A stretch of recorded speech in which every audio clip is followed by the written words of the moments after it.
Imagine for a moment an animal, part biological, part electronic, that has almost instantaneous access to all knowledge existing at the time, that has senses that have been tuned so that it can see and feel all forms of electromagnetic radiation, ultraviolet, infrared, that is composed of component body parts that can be replaced and updated as better versions come online. An organism that can think so many times faster and deeper about the universe than we do that it would look dimly back through time at the last of the true biological humans and wonder how could such a creature have possibly been its ancestor. As a science fiction, I admit, and I'll end the talk with a little glimpse of such science fiction, but actually the components that would make up such a science fiction voyage are with us here today.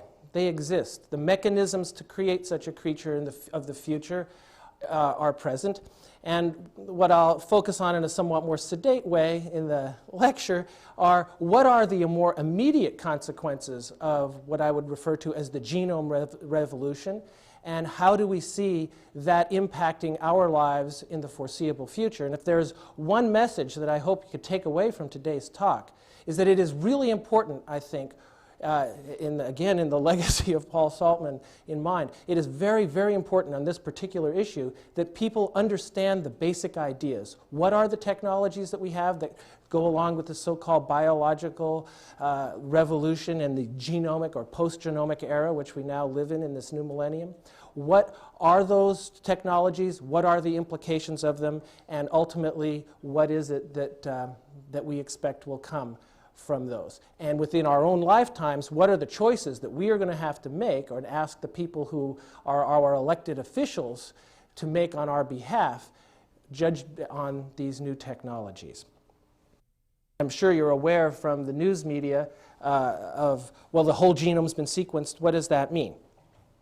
If you just consider the genetic information, which is DNA, and the individual units of meaning in that DNA, which are called genes, what you have is a long, monotonous polymer of 4 subunits called A, G, C, and T that make up the DNA and are organized or broken up into chromosomes, 23 pairs in humans and different numbers in other organisms. And each one of these has roughly between 1 and perhaps 10,000 genes on a given chromosome. And they're all aligned like this on a little bead.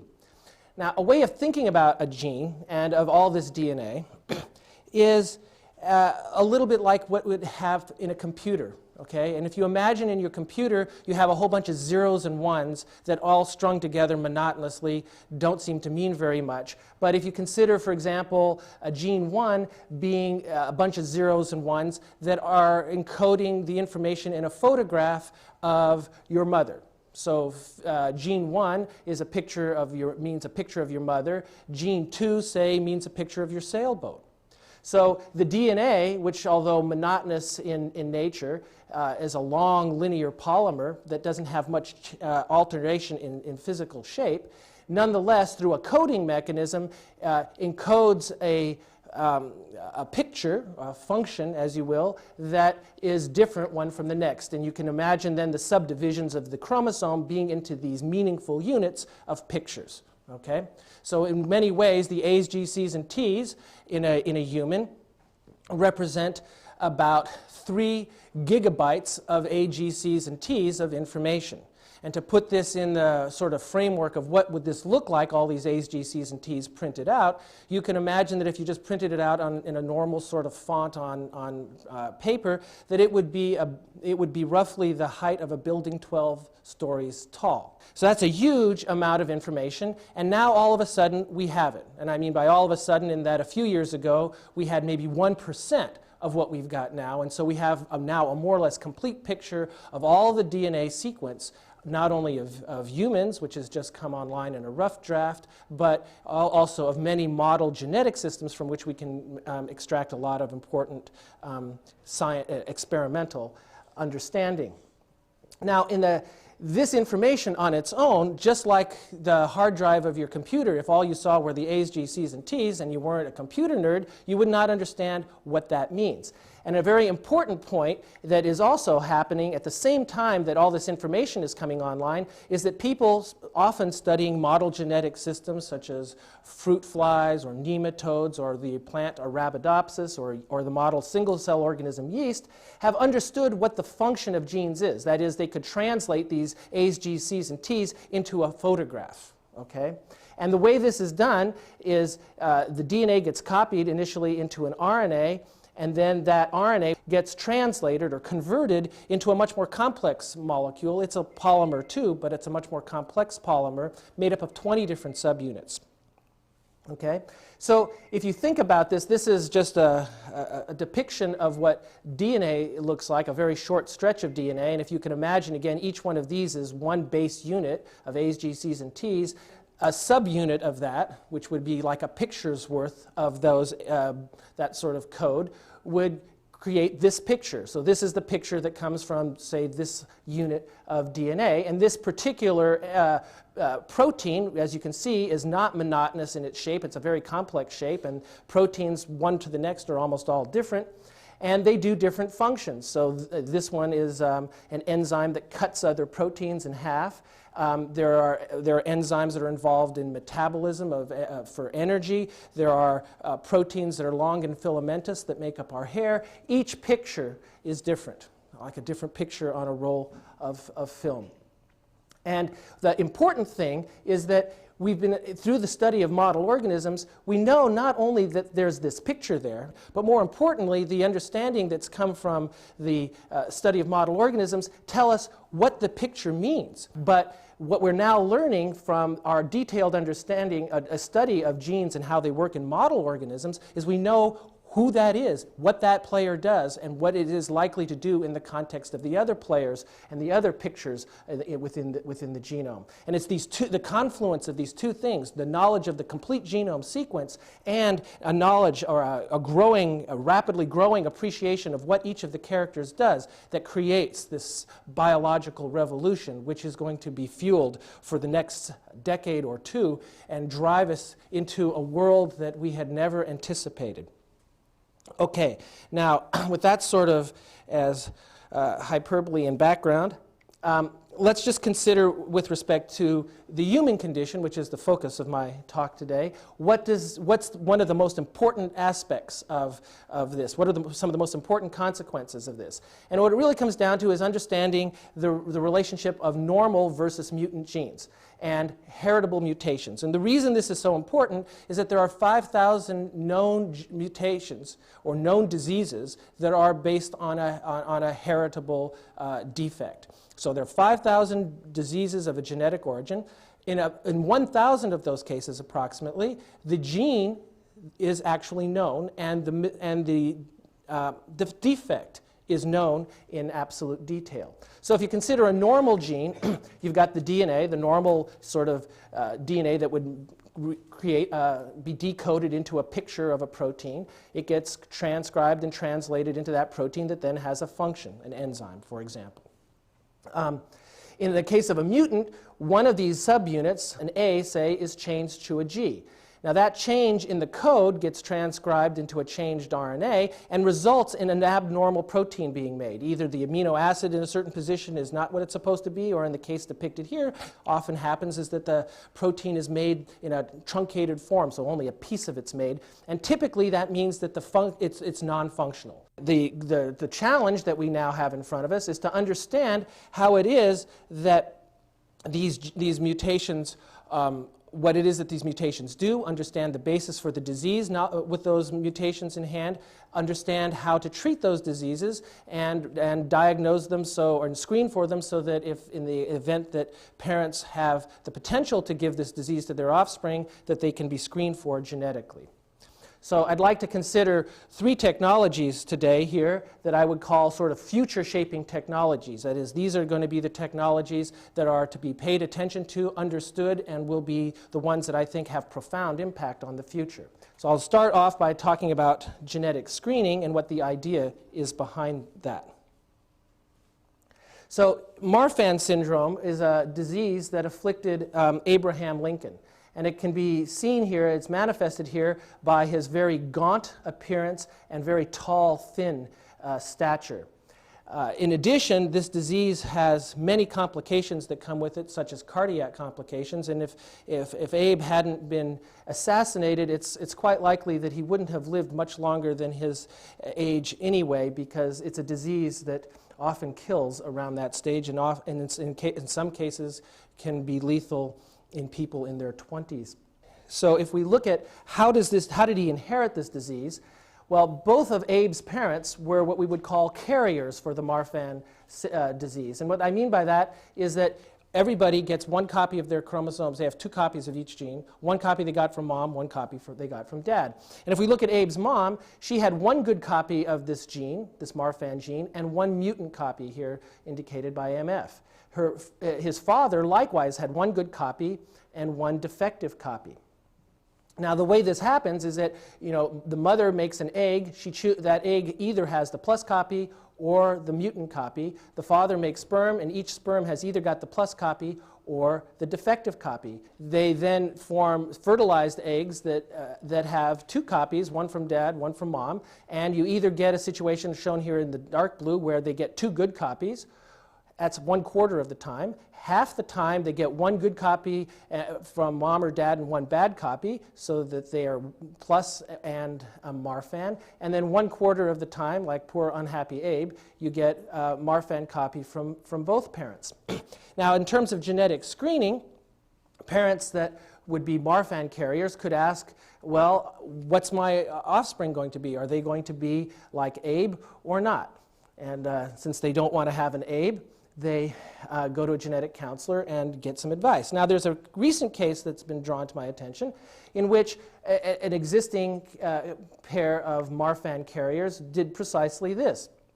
They had 8 embryos fertilized in vitro, and then they grew them up to a certain point where they could test them genetically for whether they were, which of these genetic makeups they had. And what they found is that slightly more than you would expect, 3 instead of 2 out of 8 had this blue genotype. That is, they were completely free of the Marfan disease gene. Both copies were good copies. They took these 3 embryos and planted them, and as it turned out, 2 of them took. They then had 2 normal children that were now completely cleansed of the Marfan disease. This is eugenics. Not only did they select against just those that had Marfan's disease, they actually selected for a subset of normal appearing people, because carriers are normal in their appearance and in their health. But they selected further for the subset of normal offspring they could have had that were completely free of the disease and therefore would not be carriers themselves. Herein lies a significant problem if generalized on a wide scale. But just bear in mind that, again, I draw your attention to the fact that 3/4 of the offspring of these parents would be normal human beings, but they selected the 1/4 that were completely cleansed of the disease. Okay, so that's the idea of genetic screening. Now, you could say, well, this doesn't seem bad. This seems like a good thing, and certainly it seems like a good thing when we're talking about making sure that the offspring aren't of the seriously affected, particularly when we're dealing with much more devastating diseases like sickle cell anemia, which is another one I'll talk about, cystic fibrosis, Tay-Sachs disease. Some of these diseases are horrible. It's absolutely reasonable to want to make sure that your children don't have that. But again, the question is, among those that are normal, what kinds of selection should be done? And you imagine now that you could be doing this not only on a scale of one gene like this, but there are 5,000 genes that are involved that could be mutated to cause disease in humans that are known. And in principle, since 1,000 of those are known, in principle, one could create a screen as of today to screen for all 1,000 of these genes. Certainly in the next decade or so, it will be possible to probably screen for all 5,000. Now, if you do this on a global scale, you have to think about what that might mean. And I think that's a very important thing to do because there's no clear line between this existing case, which is completely legal, totally acceptable by today's norms, and just the extrapolation of larger numbers to doing this for 5,000 genes simultaneously. Where in there could one draw a line? Should one draw a line? Well, I'll talk about why one might think that one should think about this kind of issue. The other technology, and I'll just skip through these other two kind of quickly because I don't really want to focus on them, is that of gene replacement. Here is an example of a SCID baby, or a bubble baby, severe combined immunodeficiency syndrome, and it's a devastating disease. Children who have this can never come outside of a little incubator. They can't have contact with their parents. They can't be held and cuddled like normal children. It's a horrible disease. Fortunately, there has been a recent success in the treatment of this disease in which the gene that was mutated has been fixed in a test tube. Cells were taken from the individual. They were fixed in a test tube and then put back to repopulate that child's immune system and recreated a normal immune system so that at least 2 children thus treated seem to be doing just fine and will presumably grow up to be healthy children. Now these children, the fixing of the DNA has only been done in their blood system. It hasn't been done in their germline so that when these children have offspring, they run the significant risk, of course, of passing, or they will pass at least one bad copy of this gene on to their offspring. But the technology exists to do exactly the same thing at the level of the germline. So one could, with very little extrapolation based on what exists today, fix this disease in the germline to make sure that this kid not only doesn't have the disease, but does not give this disease to their offspring. And the third technology here is cloning. Here's Dolly and her kid. The first example of a mammal that was cloned. That is, you have a little one that's a carbon copy, a genetic duplicate of its parents. Okay? Now, let me just give you one quick example of where these technologies could be used for a good. In addition to Dolly, other domesticated animals have been cloned. Most notably, perhaps, is this cow, or this bull called Bull 86. And Bull 86 had an interesting characteristic, which was that he was very insensitive, or very immune to bacterial infection. So as you know, antibiotics are a major problem in raising livestock, and he didn't need to have any antibiotics. So they cloned Bull 86, and that's great because now you can imagine you have a strain of cows where you don't have to, in principle, use any or many fewer antibiotics and all the horrible things that come with salmonella infections that then just come from the propagation of infected livestock. You can imagine further that, again, with existing technology, that you could take a clone of Bull 86 and knock out the gene that's involved in mad cow disease. If you knock out the equivalent gene in mice, the mice are perfectly happy and cannot be infected with the equivalent of mad cow disease. So here, in principle, you could have a cow, Bull 86, that doesn't have the capacity to transmit mad cow disease, that doesn't need antibiotics to be grown. That's not necessarily a bad thing. Okay.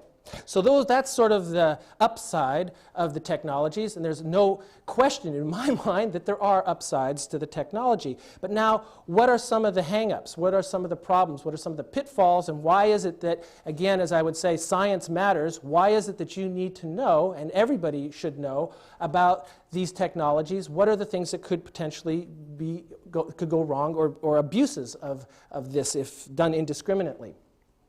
Again, I just want to come back to the Marfan case and remind you that in the case of this couple, that they chose embryos that were this blue, that is, that they were completely normal, they had only good copies of the gene, and they eliminated the half of the possibly healthy offspring that would have been carriers. That's what they did. And now I'll give you a concrete example of where that wouldn't be such a good idea. And it's another disease, in fact, a much more horrible disease called sickle cell anemia. These are wild-type normal red blood cells. These are sickle red blood cells. Children that have sickle cell anemia typically die before the age of 2, and sometimes much younger. It's a horrible condition.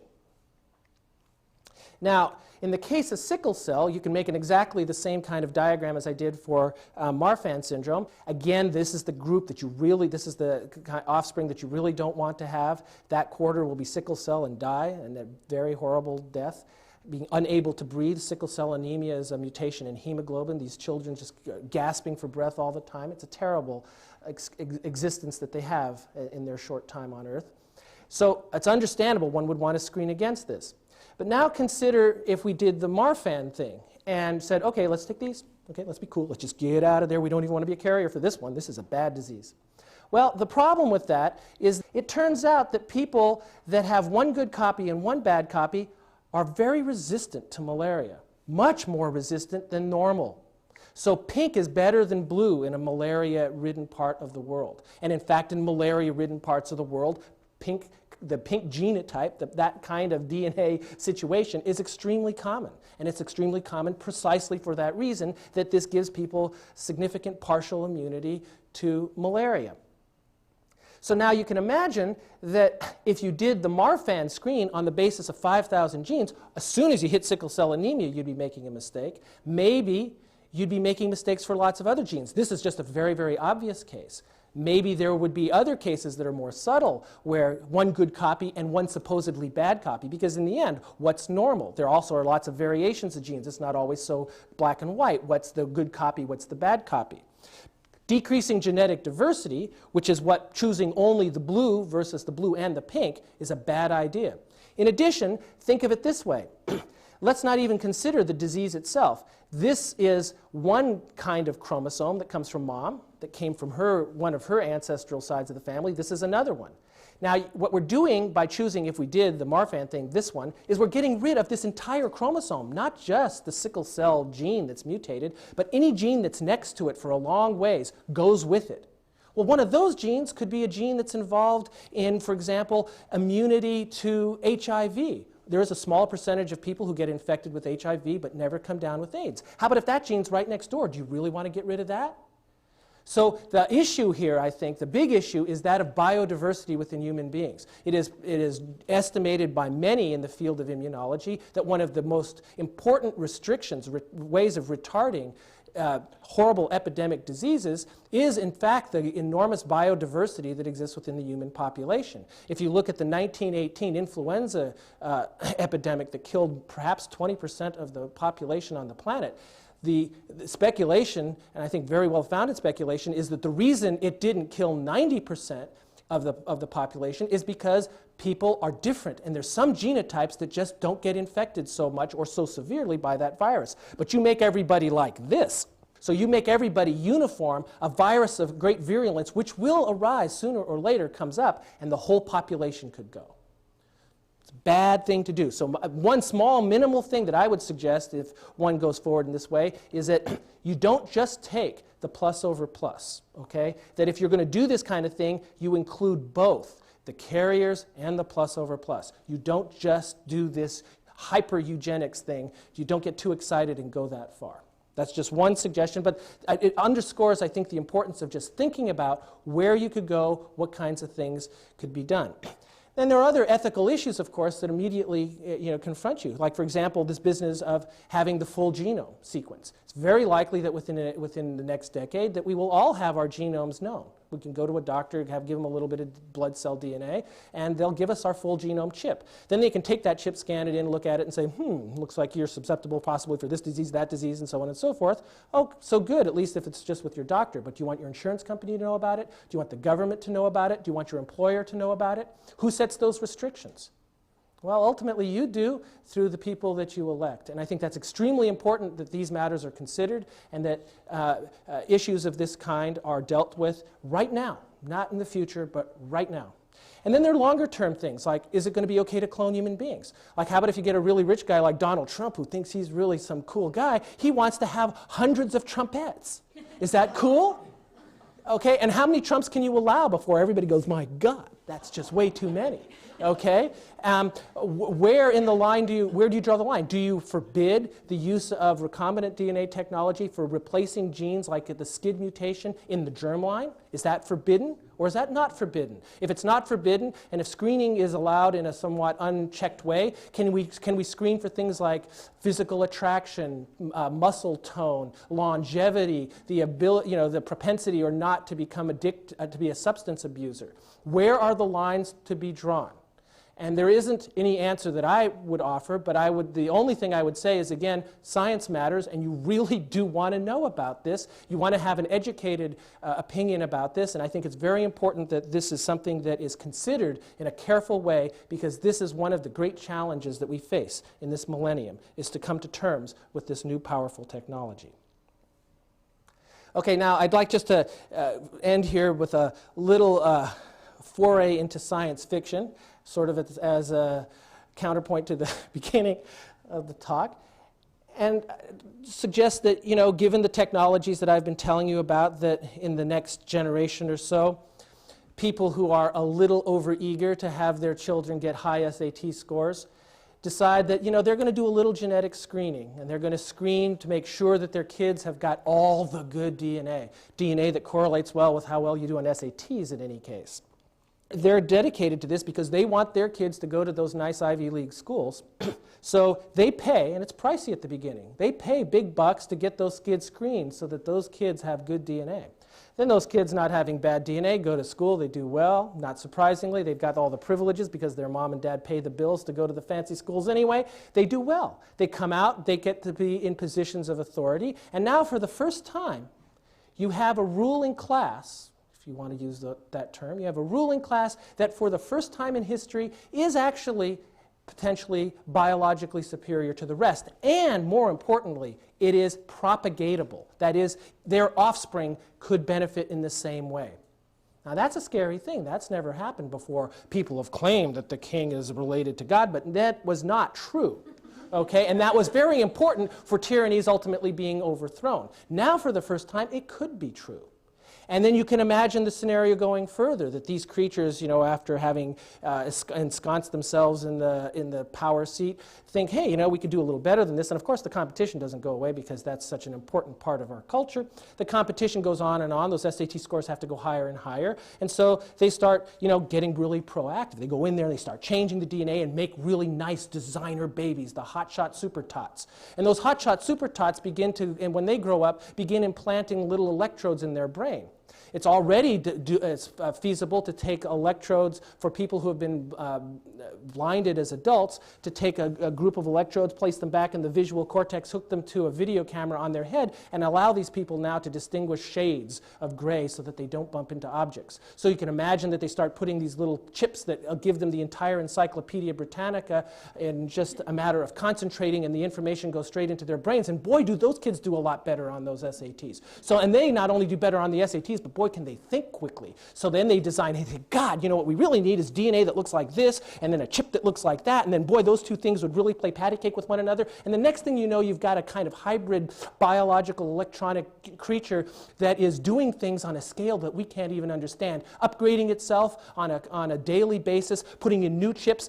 Development occurs so that chips go in at different stages of development. They plug them in, they take them out, they update them, they remove them, they put new pieces in, and the next thing you know, you do have that creature that I suggested could exist in the future, a creature that looks back on us and just shakes its head with puzzlement. All right, now the very final thing I'd like to end with here is a poem that my father actually wrote as a consequence, to some extent, of our discussions on this general topic, and I'd like to read it to you. It says, "Nobody tells the flowers what to do. They grow the way they please. They don't take orders from me and you, nor do the grasses or trees. But that was long ago, before the age of science. Now that we know what we know, we splice them to compliance. Soon trees must do what they are told, according to special genes. Nothing the same as of old, and grasses and flowers know what that means. Next to come are you and me. After flowers, trees, and grasses, but who will decide and oversee new-founded families, permanent classes?" Thank you.